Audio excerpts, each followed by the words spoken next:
Alright, so tagal-tagal din to, hindi na on, mga 2 months, more than 2 months yata, dahil nga winter, dahil yun nga malamig, at saka yung weather most of the time sa weekend hindi cooperative, laging maulan o masama yung panahon. So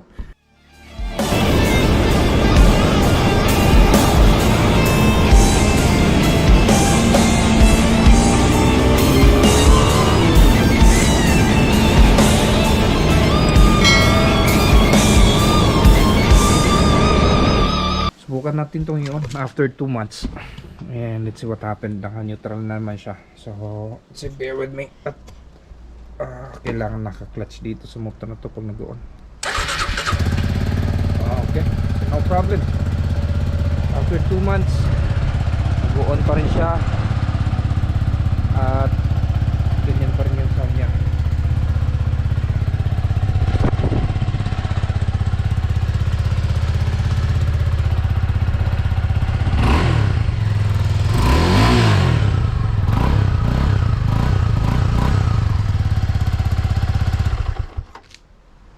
So yun nga, no, after 2 months na nakatambay siya, nakabalot lang ng tarpaulin.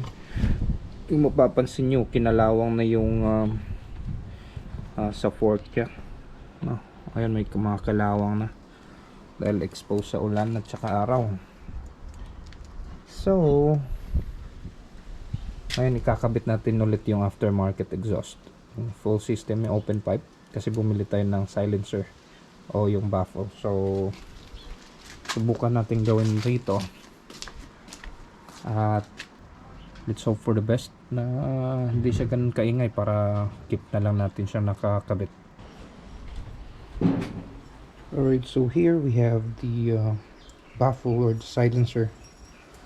So we ordered this online and let's see if this is effective for this China made muffler.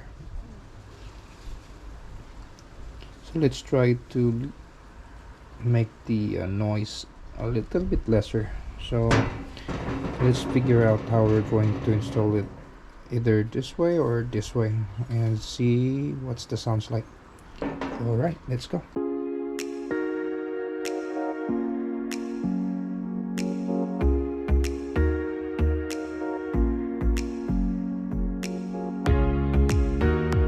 So here's what I've learned. When you're working with a motorcycle, always wear gloves to protect your hand. So there are key points how to remove the elbow here. So first you have to take off the bolts that holding this grill and the fairing. So let's remove these bolts here, and then the elbow will be exposed, and then we'll just loosen up here, and then we'll start removing the screw that holds the catalytic converter.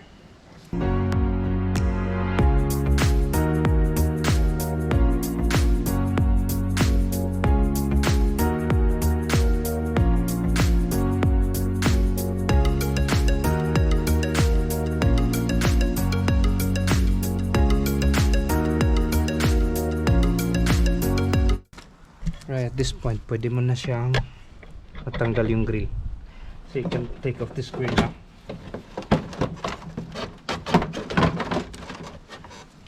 Alright.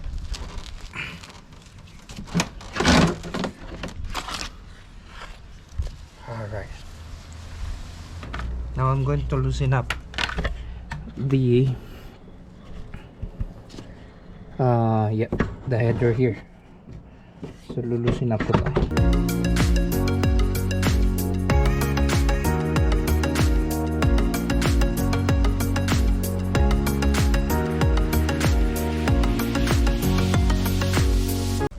Alright, so next step here is this part here.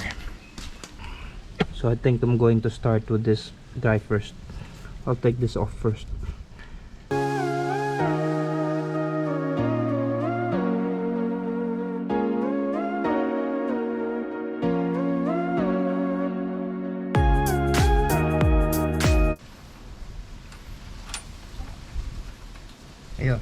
successfully natin na-remove to, no?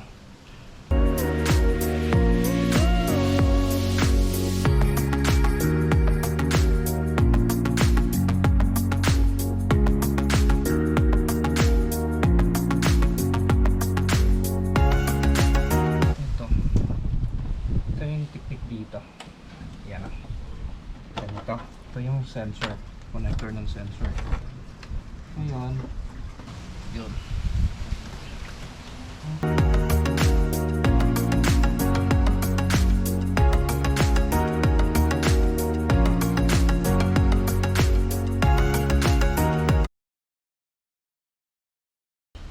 We can start putting the new or the aftermarket exhaust now. So let's start from here.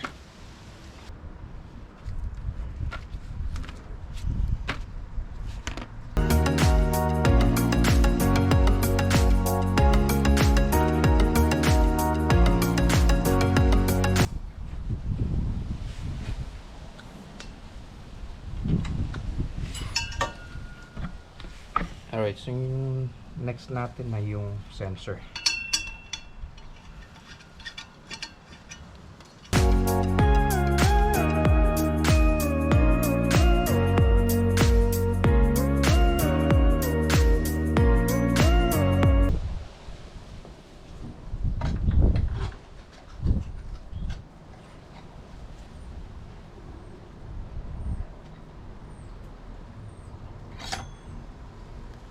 Alright, so the moment of truth.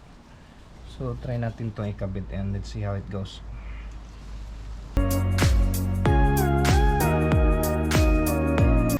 So this is the sound without silencer.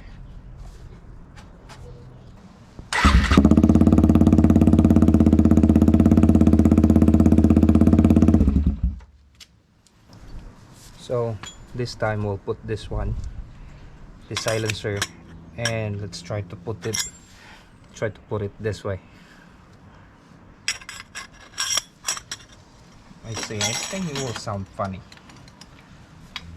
It should sound funny, but worth a try.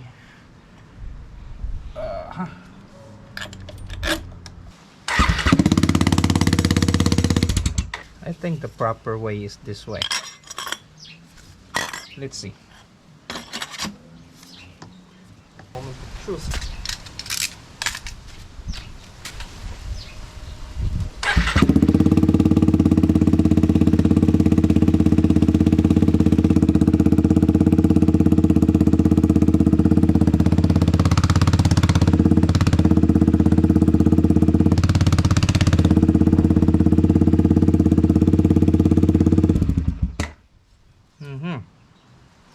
Things sound alright.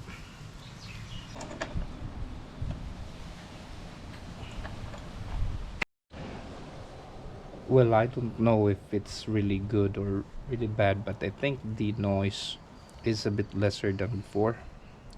Alright, ngayon, na-set up yung camera dito sa likod at papakinggan natin yung tunog niya.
Alright, so kung napansin nyo, parang less na yung ingay niya kaysa sa dati nung wala pa siyang baffle or wala pa siyang silencer.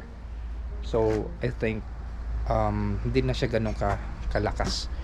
So pwede ko na siyang gamitin kapag nag-ride ako. So kung sa tingin niyo kung okay ba yung cheap full system exhaust na to, just comment down below and see you in the next vlog.